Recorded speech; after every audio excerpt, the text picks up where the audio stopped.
Ever had that feeling when a deal seems too good to be true? Kenji and Mimi, newly married and full of dreams, certainly did.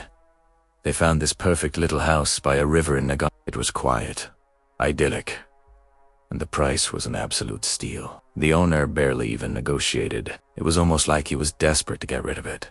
Looking back, that was the first red flag. But they were young, in love, and thought they'd found their forever home. They had no idea how right they were. Their first night was everything they hoped for. The gentle sound of the river flowing, the chirping of crickets outside. It was peaceful, but peace, they would soon learn, was a luxury this house did not afford. Just after midnight, Mimi woke up. She was a light sleeper, and the sound she heard was unmistakable. Slow, deliberate footsteps creaking down the hallway. She nudged Kenji awake. He grabbed a flashlight, his heart pounding, and went to check. He found nothing. No one was there. Shrugging it off, as the house settling, they went back to sleep.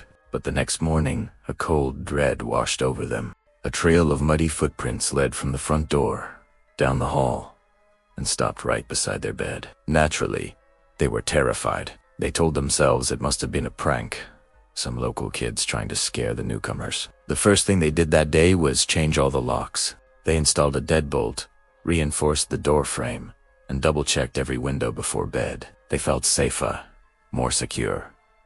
But security is just an illusion. That night, they woke up again. The footprints were back, the exact same muddy trail, leading from the now bolted front door, right to their bedside. It was impossible. There was no rational explanation. Panic started to set in, a cold, creeping fear that clung to the air in the house. The third night was when things truly escalated. It wasn't just footsteps anymore. Faint whispers seemed to echo from the corners of every room. Too quiet to make out the words, but loud enough to make the hair on their arms stand up. Mimi went to get a glass of water from the kitchen sink and screamed. The water ran a deep, murky red for a few seconds before turning clear again. It looked like blood. Then came the knocking, not on the door, but from inside the walls. A hollow, rhythmic thud that seemed to move around them. That was it. They had to get out. They grabbed their keys and ran for the door, but it wouldn't budge. They pushed, they pulled, but it was like something massive was holding it shut from the other side. They frantically tried the windows, only to find them nailed shut from the outside. They were trapped. The clock on the wall ticked past 3 a.m. At exactly 3:12, the lights flickered once, twice, and then went out completely, plunging them into absolute darkness. The only light came from the moon, casting long, eerie shadows across the floor.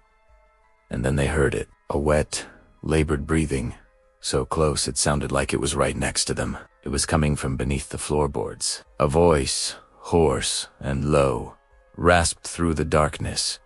A single, chilling sentence that sealed their fate. "You're home now."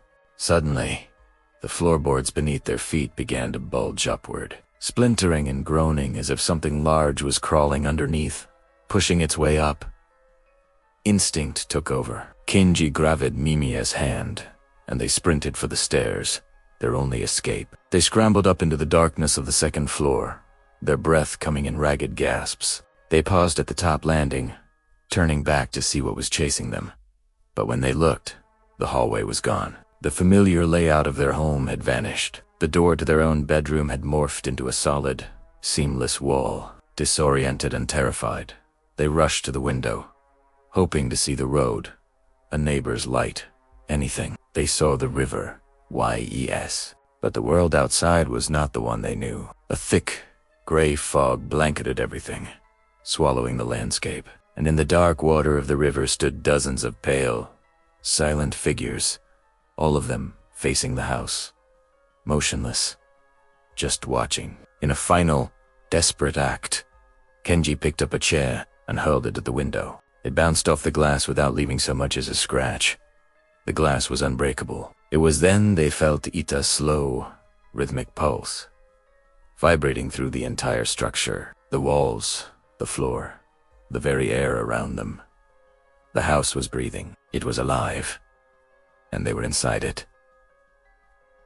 Weeks went by. Neighbors eventually reported hearing screams a while back, but they'd stopped. The police were called to do a wellness check. When they forced the door open, they found a strange scene. The house looked untouched. The lights were on. Dishes were left in the sink, as if someone had just finished a meal. And leading from the front door, up these stairs, was that same trail of muddy footprints. But of Kenji and Mimi, there was no sign. They had vanished without a trace. The officers searched the entire house, top to bottom.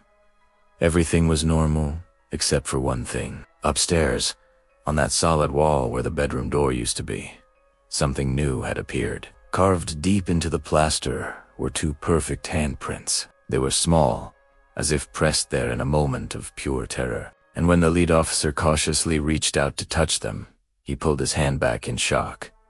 They were still wet. The locals in Nagano have a saying. They warn newcomers and tourists alike.